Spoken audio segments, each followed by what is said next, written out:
perhaps the most interesting topic from all the energy policies. It is issues related to the international energy policy. And is it older times, when I was very, very active in it, it was mostly about diversification. It was about well-functioning global markets. But now it's definitely changed, and it is by far more challenging. And also, I would say more, perhaps even interesting. We have today Matthieu Craye, International Relations Officer at the DG Energy, who is joining us. And we would very much welcome Matthieu agreeing for this conversation. And I would give a couple of minutes for you just to introduce, because I believe that Europe really is building this renewed and strengthened international energy policy. What are the elements of this policy? Thank you, Andres, and so good afternoon to all our audience, and of course, especially to you, to Christopher. And I'm really happy that I can join you in this conversation this afternoon. So you raise expectations when you say this is the most interesting, possibly one of the most challenging topics in energy policy. But it's indeed a very exciting field to working in, and certainly also for the moment. We have seen, of course, the FSR audience knows very well that the Commission published in December last year the European Green Deal. And in fact, immediately afterwards in DG Energy in the Commission, we started an internal discussion and reflection on what this would mean for international energy policy, external energy action. And you rightly said, of course, that if we look at what is written in the 2015 Energy Union Framework Strategy on external energy policy, you see already some hints there of also a little bit of a focus in a little bit of change in focus, where we say, okay, we want to be global leader in renewables in the EU. We have to reach out to also other partners who want to be ambitious on areas and so on. But still, this was all very much framed, the external energy policy, with a central focus on energy security, the traditional way, as you just described it. We have to import a lot of resources, so we have to diversify well, etc. Yeah? And now what we have seen through our internal discussions immediately after the publication of the Green Deal is that we really have to prepare also in our international relations this shift towards now a geopolitics of what they know renewable technologies.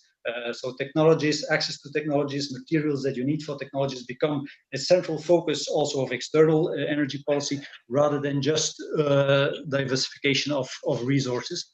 And we made an internal international strategy, and we mainly see three blocks in there for a renewed international policy. One is really that we see the EU now as an exporter, not an exporter of resources, of energy resources, but an exporter of policy models, of regulatory frameworks, of technologies, of standards, and so on, which can enhance the energy transition. Yeah? So also in partner countries. Yeah?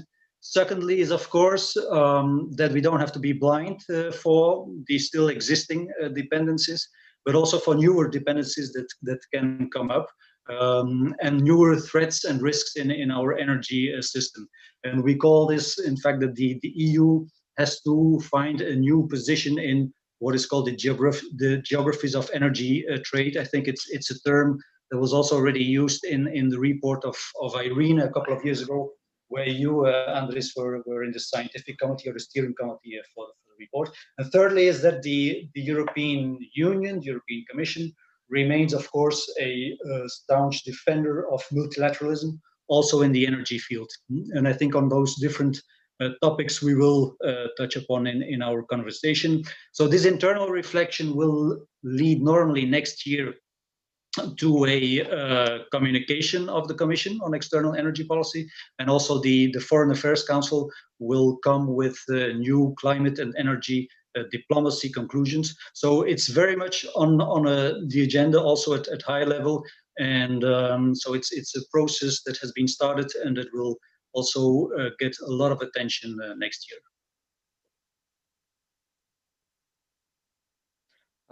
Matthieu, many thanks indeed. Can I try and pin you down a little bit on one of the things exactly you said on the new dependencies? Because these could get quite critical, couldn't they? Now that you have, China saying zero carbon in 2060, the new Biden administration and our council going to 55 by 2030, and there's kind of three potential dependencies, at least three that I can think of. There's probably more. One is raw materials, lithium, and I'm sure you saw the political article, Europe's hunger for lithium sparks tensions with Chile. And you read an awful lot of articles saying lithium's going to be in seriously short supply, and you can do that with other rare earths. So that's one area. The other area is hydrogen, because we're going to be importing hydrogen probably, but let's leave hydrogen secondly. For a second question. And the third is electricity, because we can already see that in some areas the EU is beginning to import electricity because it's cheaper to produce it outside the EU with less high environmental standards. So can I pick you first on two points? One is the raw materials, the lithium, the rare earth. What should be done at European diplomatic international level to sort of avoid these bottlenecks? And what do you think needs to be done in terms of future renewable electricity, or indeed electricity trade with third countries? Because Germany says it's going to need to import, for example. Yeah. Well, in terms of the critical raw materials, so indeed you refer to this article on lithium and how it initiated a role in the trade negotiations between Chile and the EU, where Chile, as the article says, I don't know really the details of what went on in that negotiation, but the article says that Chile refused to, let's say, commit that prices for raw materials that would be used within the country would be different, lower than the prices that would be used in trading with foreign countries. As said, I don't know the details of that case, but I can really say that in the trade negotiations from now on, the energy and the raw materials chapter gets more attention than in the past, and certainly with countries where this is relevant in terms of critical materials. And this really has to be seen in the context of this shift in energy security concerns from let's say the traditional resources to the newer technologies. Now the EU has a strategy for critical raw materials in general, and of course what we are saying in there is that we have to still defend the multilateral order in such trade, trying to have rules-based trade also for those critical materials. We have a cooperation with the US and with Japan on critical materials, so that in fact we form a quite large block of countries that import such raw materials. And the hope is, of course, that with the new US administration, also the US will give more attention to cleaner technologies and will be very active in that respect. Now, of course, there are also a number of internal policy measures that can be taken to reduce those dependencies. A lot of research is going into finding alternatives for certain critical raw materials. A lot of efforts are going into recycling and so on. And then, of course, next to this, to try to reduce the dependency, we have to look really for well diversifying in that particular case, lithium, okay, you have Chile, but you have also Australia, you have African countries. And, you know, in the EU for the moment, there is also a lot of talk about strategic autonomy, open strategic autonomy, what it would mean in the energy field.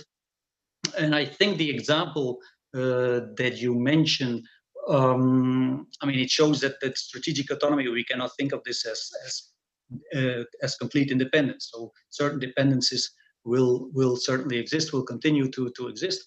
But the question is whether the EU can position itself so that it can have a set of balanced interdependencies and not just one-sided problematic dependencies. Yeah? And if you look at a country as Chile, it's also interested in possibly exporting green hydrogen to the EU. So it asks for cooperation with the EU to enable that also EU technology in electrolyzers could be deployed in the country. It's also interested, it has an ambitious domestic energy transition policy. And also there, the EU could be very supportive in exchanging on policy models, but also in mobilizing sustainable finance and so on. So I think there is a view that in fact towards such suppliers as Chile, we can have a quite good position, which will lead to an open, constructive exchange, and in this way, that lithium supplies will be ensured, will be facilitated. So an increased attention in the trade negotiations, yes, but looking also at the broader picture and seeing what we can offer towards such suppliers, so that they are interested in keeping the channels open with the EU. In terms of electricity trade, of course, then we are referring more to our neighborhood. What we're trying to do, both in the eastern and the southern part of our neighborhood, is also strongly promote the energy transition. So we're doing this with a number of North African countries. We're doing it in the Western Balkans, in the countries of the energy community. The strongest impact, of course, is an energy community where we have also a treaty means to have the energy acquis of the Commission adopted. But I think there the one element that can play an important role in the future is the instrument on which the Commission is working for the carbon border mechanism. And this can be an extra motivation for certain countries to really, in their electricity production, make extra efforts to go to low carbon electricity production, so that they wouldn't be subject to the CBA in the future. So that's in fact how we are in dialogue with neighboring countries, so that in fact also their electricity production, which possibly is exported to the EU, would be as clean, as renewable as possible. That's great. Thank you, Matthieu. I hadn't actually thought of the CBAM and electricity before, but it kind of makes sense. Okay, we're going to go hydrogen. You've got to do hydrogen nowadays, haven't you? So two questions on hydrogen. One's seen an awful lot of discussion, acceptance that if the EU is going to get sufficient zero carbon hydrogen by 2050 that it needs for 10, 15, 20, 25% of our energy needs, we will need to trade, and in any event with WTO rules, we'll have to trade. But obviously there's a huge issue of sustainability. There's no point producing renewable or zero carbon hydrogen in Europe and then importing grey and pretending that everything's fine. So that's one side of the question. What do you think we need to do in order to deal with that and to accelerate the creation of a global hydrogen market? What can we do to persuade other countries to do this? And there was also a question from Piero, which is also, I think, a terrific question, which is, I remember when the Commission did the 2020 targets in 2009, and one of the arguments was, well, we're going to have a huge domestic PV and wind industry. Well, wind, yes, PV, not so much. And Piero asked, what about importing the plant's technologies versus domestic manufacturing? So what should we be doing in order to make sure that we are ahead technologically and won't be importing the technology? Or how should we be dealing with our partners in this respect? I'm sorry, that's a huge over-encompassing question, but it's sort of like, say what you like about hydrogen. Yeah. But you mean in technologies also for hydrogen, you mean? So the yeah, electrolyzer indeed. technology. So, you know, basically we don't want to be spending 5, 6, 10 billion a year in subsidies and then end up realizing that we are dependent on an electrolyzer or pyrolysis technology from China. Yeah, yeah. Well, I think if you look at the hydrogen strategy, there is a clear focus to really promote, and I think in a quite strong way, the emergence or deployment of green hydrogen production in the EU. So you have this 2024 target of 6 gigawatt, and then 40 gigawatt by 2030. Yeah, and if I understand well, the Hydrogen Alliance, which is being set up, really serves to make sure that there will be a pipeline of projects, so capacities that will be added, so that in fact you come to this economies of scale, and that within the EU you will have enough production of electrolyzers to realize this. And so I think this is a difference. Perhaps well, in 2009 I was not yet in DG Energy, so you will know better, but I think this is perhaps a difference with 2009, that this type of industrial strategy is immediately linked with any policy that will try to support the deployment of renewable hydrogen in the EU. Now the question is, of course, indeed, how much imports will the EU need of hydrogen? And there it depends a bit now. Yeah, whom are you talking to?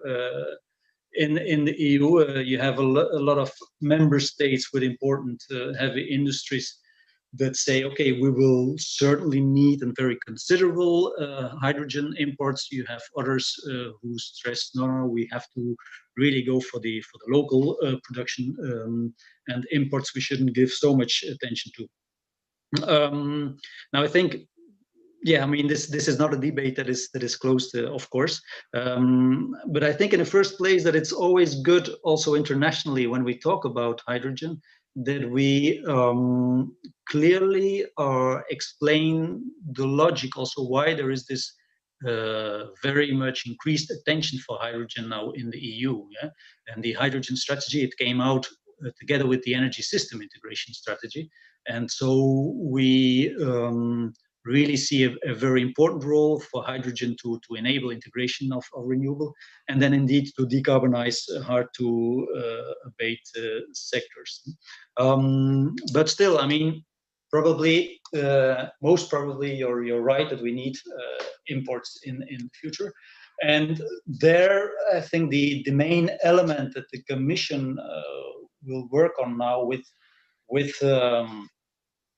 some of the partner countries that will also be interested in importing hydrogen, but also with possible producer countries. It's a kind of a global regulatory framework that can be used in certifying hydrogen, in developing a system of guarantees of origin. Because indeed the risk is there if we don't have such a system, that we would externalize again our CO2 emissions and would import hydrogen from where it is produced, causing a lot of emissions. And I think now we mostly work on the supporting methodologies for this certification framework in a multilateral setting, which is called International Partnership of the Hydrogen Economy. And they are using the results of a European project on that issue, Certify.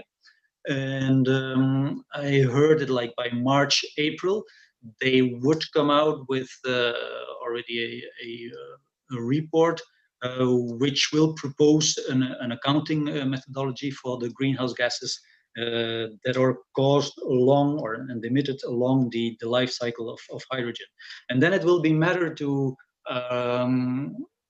see how this proposed methodology can be turned into an international standard so that it will be influential, that it will be used.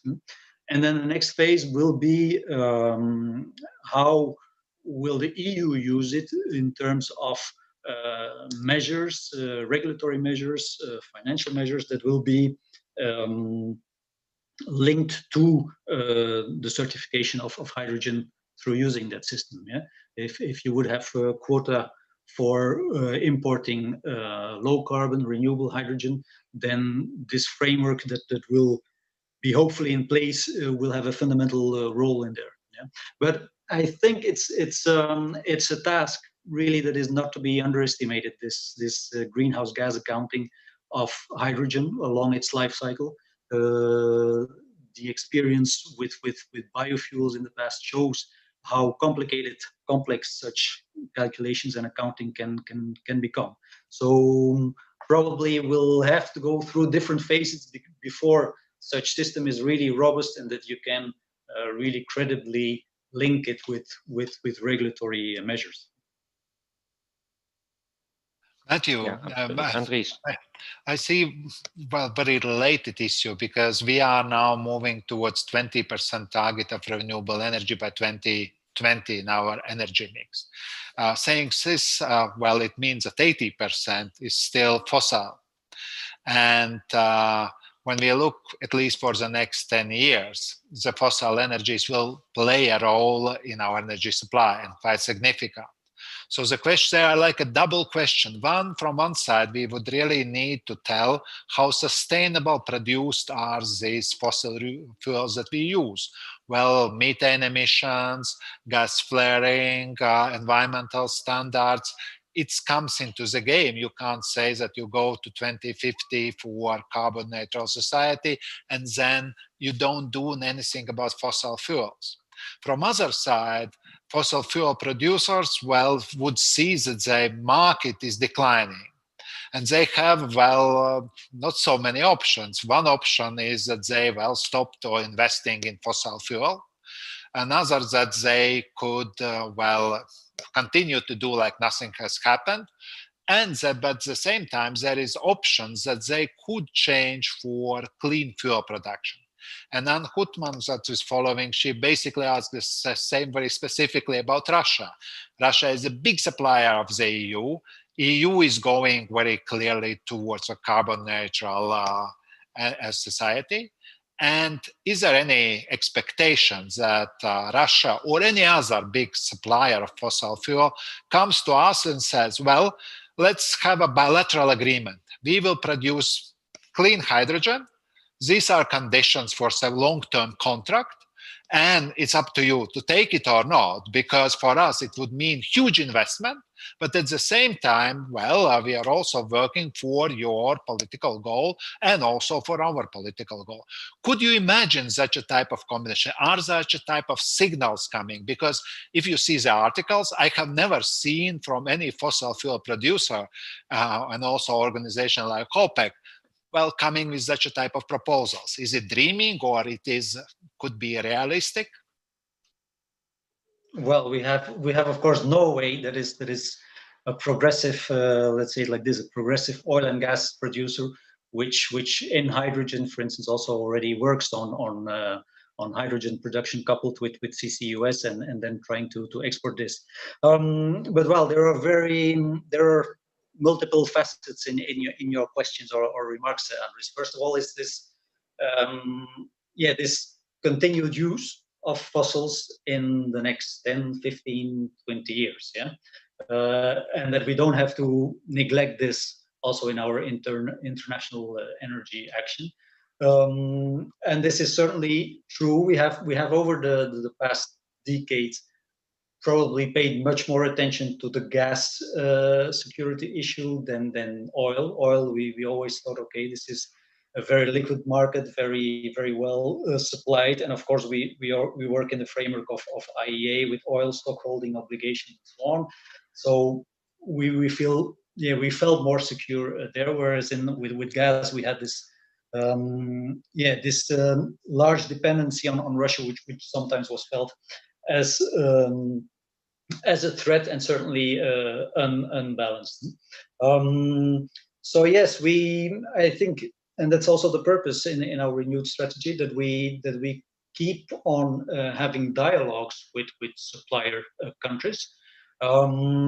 But the idea is that also those dialogues, I mean, that we don't, of course, jump immediately in certain issues on the gas market and so on, but that we also frame them within our energy transition objectives, and that also we say, openly, okay, these are the objectives of the European Union. We still need supplies, indeed, for in a long transition period, and then we are there also to see how in the new context also they can contribute with economic activity that is in line with those objectives, those goals of the Green Deal. I think on gas, possibly our role in certain initiatives or certain platforms could change a bit. I don't say that it will. It could change a bit. For instance, if you take the Eastern Mediterranean, something on which the EU has been really active, and we also want to be part of the Eastern Mediterranean Gas Forum, but possibly our role will evolve a bit more there towards being a facilitator of this regional forum and not being immediately the first off-taker of that gas, because we need it for further supplies. There are possible ways in between where we could be off-taker of LNG that is produced in the area, and in this way you don't go into extra infrastructure that would be problematic from a lock-in point of view. On the gas markets, and you notice we worked also with FSR on the global LNG market, and I think there we also this year, I mean, it's a special year with the pandemic and the economic impact, but still we will more or less arrive at the same amount of LNG imports this year in the EU as last year. Around 100 BCM. So we have an interest there to also for the next 10-15 years work with both consumers and producers to make sure that this market will function well, will be flexible, liquid, and so on. And you see some issues there where price evolution is quite bumpy. Of course, COVID plays a role in there, but also you see outages now on the supply side. Suddenly prices surge enormously in Asia. But the opposite could happen as well, where very ambitious clean energy transition objectives could suddenly lead to a quite sharp decline in demand, lower prices, then not enough investments, and then the prices become extra volatile. So we have an interest to continue to work with those supplier countries and also with major consumers. But indeed, you mentioned in the beginning, and you referred to methane, there's also a need while we have to secure these imports for the next 10-15 years, to make sure also that there we make informed choices, or we enable informed choices, that we try to buy mostly from producers that take well care and try to decrease the environmental footprint of their production. And you mentioned methane, so the methane strategy clearly follows this approach where we are first trying to increase transparency about this issue, to have robust frameworks for reporting and verification mechanisms in place for this. And then when these will be used, perhaps in the first phase on a voluntarily basis, but then on an obligatory basis, then when you have such robust frameworks in place, then later on with a kind of a methane index, so you can also relate measures to it, and in this way incentivize producers to diminish their carbon footprint. And we have received already a lot of attention from other players like Japan, also the USA, to work with us in the frame of this methane strategy. So this is a part of the work that will have to be done while we're keeping also all the dialogues open to ensure supply. And the third element is indeed that we also want to discuss with those suppliers the longer term perspective. Not that always the EU will be the importer of their decarbonized supplies, but that there is also perspective for the suppliers within a longer term framework. And when you go to decarbonized gas supplies, now there are among the gas suppliers countries which could make, at least theoretically, they could make the switch to green hydrogen, for instance. Yeah, so in the Gulf countries, you have a lot of renewable resources that can also be used for green hydrogen exports. And the particular case that you refer to, Russia, yeah, that's of course, yeah, it's a sensitive and a quite difficult one. As you know, the dialogue with Russia, the energy cooperation with Russia is so to say on hold since 2014 because of the Crimea annexation and the conflict in eastern Ukraine. There is one work stream in that dialogue that is functioning at technical level, which is the gas market work stream of the EU-Russia Gas Advisory Council. And one of the topics that is discussed in that forum is indeed hydrogen. Yeah? Now, there are clear interests from Russia to, when they look at the attention that hydrogen gets from the EU, to grasp this opportunity and say, okay, we can be the important blue hydrogen supplier to the EU, possibly even with installing the hydrogen production facility in the EU or close to the EU and supplying gas to that facility.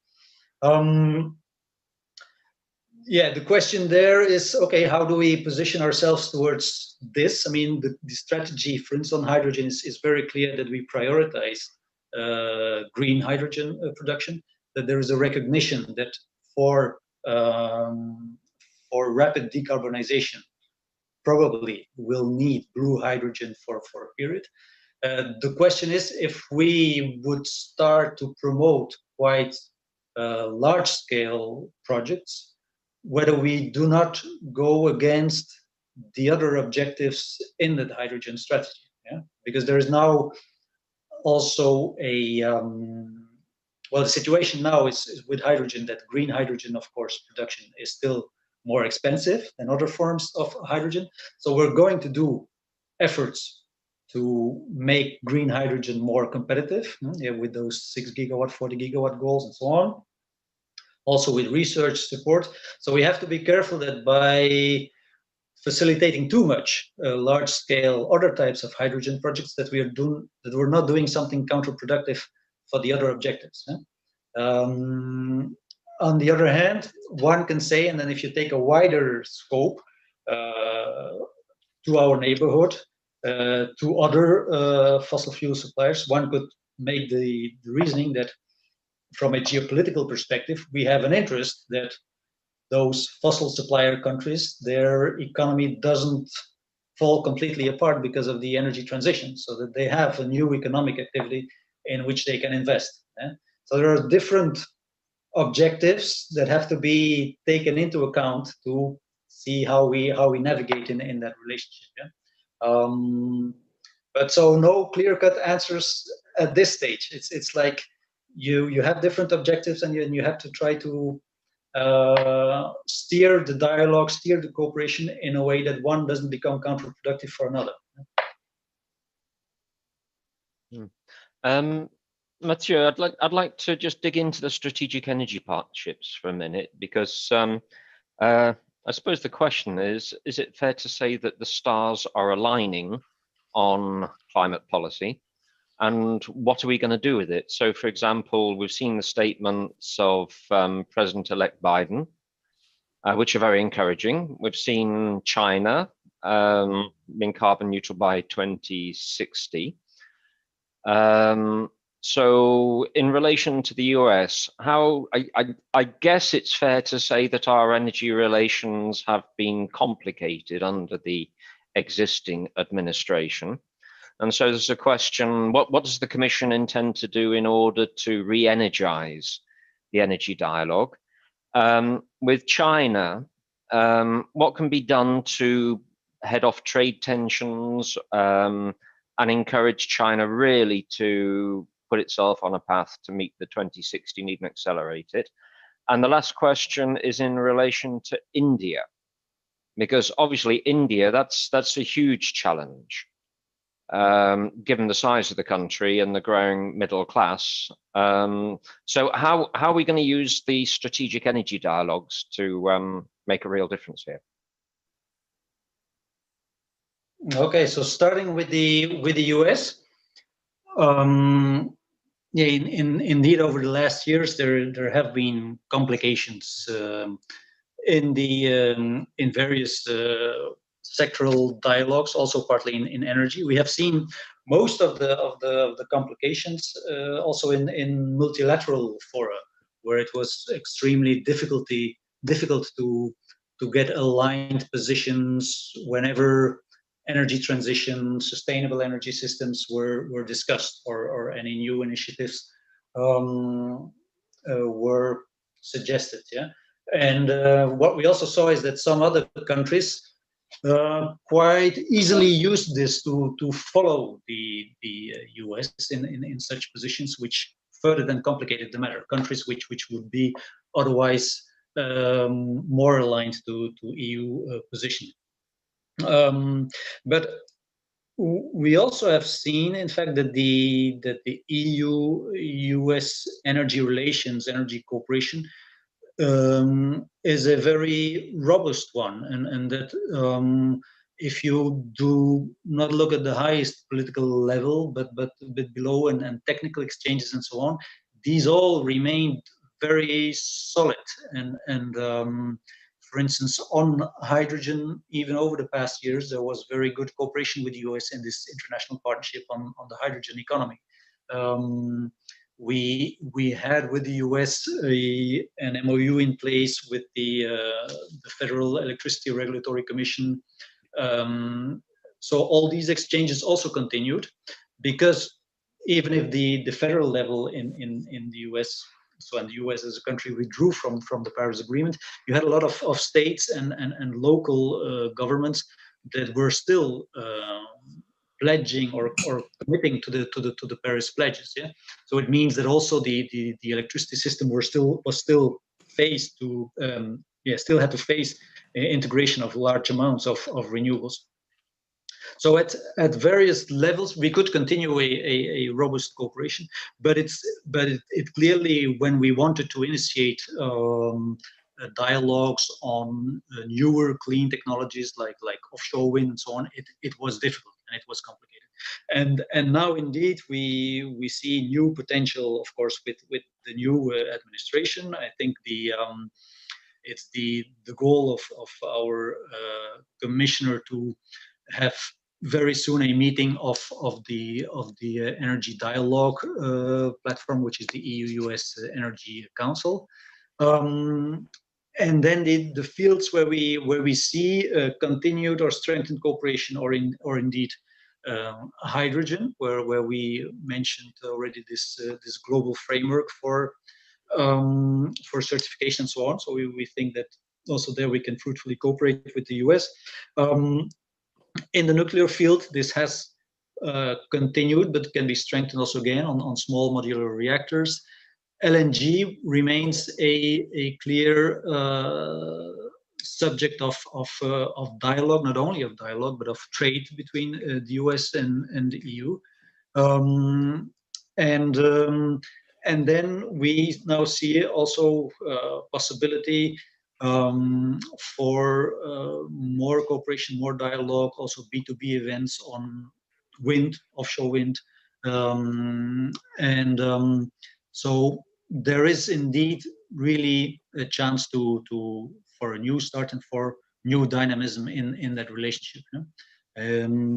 Now China, of course, it's different. It's very different. Well, what I just mentioned, that in the US, even if the political level changes a lot, then you still have levels below where the interactions remain very robust. That's not the kind of relationship that we have with China. So it's a very different relationship. I think the EU documents, more general documents on relations with China, say that we have to look at it from three different perspectives or perspective on three different relations with China. One, as a partner when it comes to for instance, the increased climate ambition, or deployment of clean energy, where China has very clear ambitions. On the other hand, a competitor, and which, well, is not a problem in the sense that, okay, we have to compete with other countries as well.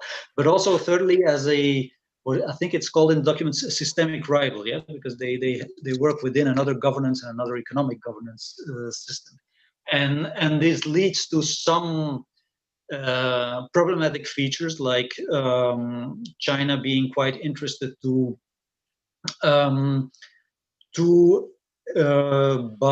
acquire some critical parts of energy infrastructure in the EU, or when it has programs for external investments and exports not adhering to the same sustainability or transparency criteria. So these are issues which in the energy relationship with China are problematic. But this said, we have since, I think, 2 years in place a platform for cooperation with China, the EU-China Energy Cooperation Platform, and we are really doing a lot of efforts to have a sound dialogue with China on policy frameworks, regulatory frameworks, because it's, I think, important to keep those parts of the exchanges that have this potential, to keep them as constructive as possible.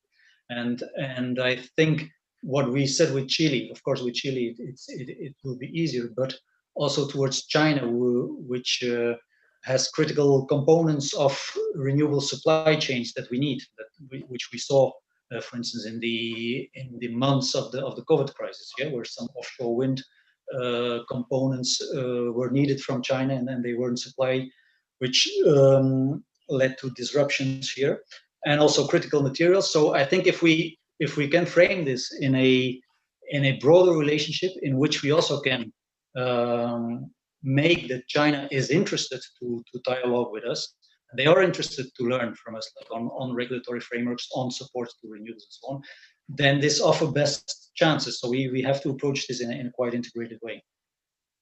And then India, again, is different than the US and China.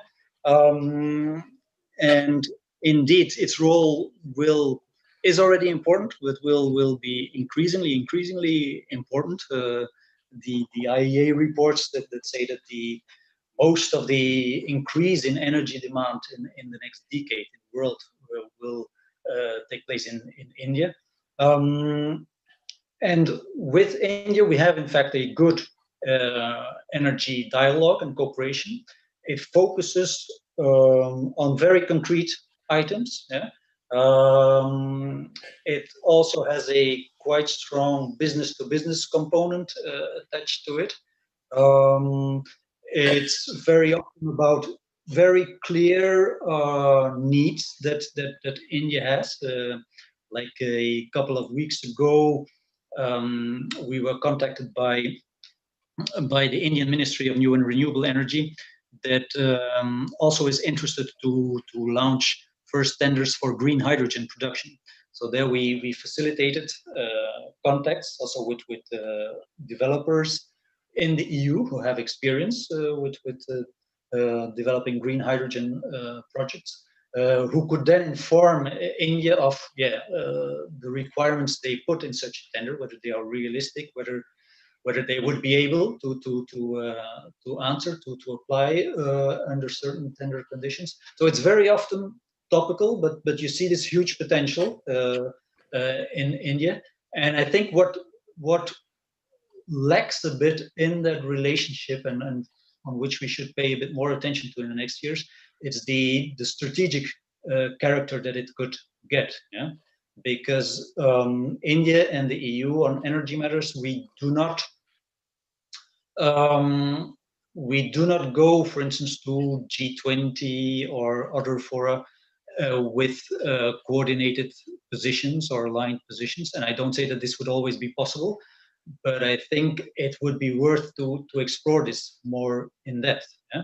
Because often we could be, in fact, captured in a kind of US-China rivalry, and then it would be good for the EU to have also very good and relations of a more strategic character with India, with Japan, with Korea, with Canada.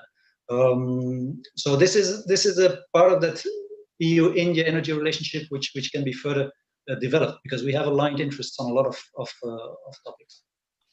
Thank you, Matthieu. We are running out of time. Before giving talk to Christopher to conclude, I would say one secret wish that I have, and you should not respond, Matthieu, to this. Seeing the immense of task in external energy relations, and seeing that there are no global markets for clean energy products at this stage, and it's very, very complicated.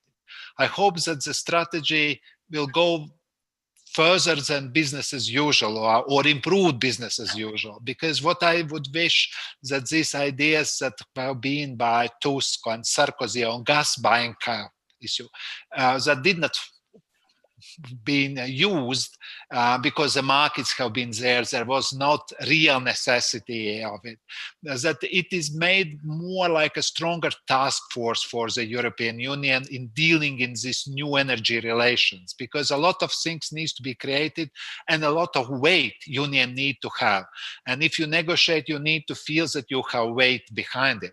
And there is good example of the Commission buying vaccines. It's an enormous step forward. So there is a good precedent that if there is some supply like Russia coming, we would need 10 years contract for hydrogen. Well, this could negotiate and then definitely bring to Council and Parliament such a type of agreement. But it needs to have somehow more authority or more rights for the negotiators in external energy relations. But it's definitely only my wish, and thank you, Matthieu. You have been excellent, and we very much appreciate you being here. And now for Christopher to conclude. Well, I think, Andres, you've concluded it better than I could ever do. So, Matthieu, thank you so much indeed for being here today. It's been absolutely terrific. Obviously, it's a time of unique opportunity for the EU's energy international policy. And I think what Andres said is absolutely true. With this opportunity, we really hope that it comes up the agenda. And I'm sure you'll push it there. So thank you very much indeed. On behalf of the Florence School of Regulation, this is the last event that we will have before Christmas. So happy holidays, happy Christmas. Thank you very much indeed. Bye now.